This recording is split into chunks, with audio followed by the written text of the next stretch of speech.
আগেই হাসতেছে বলার আগে। Love you baby. এই এই চলছে ভাই। ভাই আন্না মাঝখানে হাত বইরকেন না।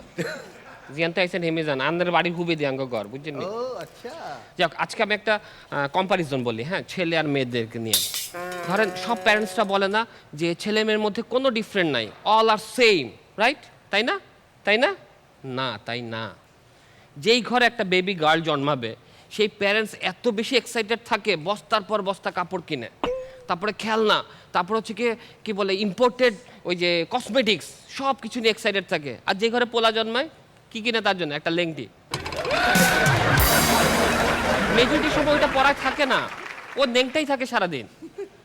খেলনা দেখেন, খেলনা কি কিনবে? বারবি ডল মেয়ের জন্য। বারবি ডলের একটা ডলের মধ্যে 118 রকমের কাপড় থাকে, ঠিক আছে? আর ছেলের জন্য কি কিনবে? ওই যে ন্যাংটা খেলনা। বাঘ ভাল্লুক, ওই পোলা সারাদিন ঘরের মধ্যে ন্যাংটা দৌড়ায়, পুরা ঘর হিসু করতে থাকে, ওর পিছে পিছে খেলনাগুলো ন্যাংটা ঘুরতেছে, মনে হচ্ছে একটা মোগলি জঙ্গলের মধ্যে ঘুরতেছে।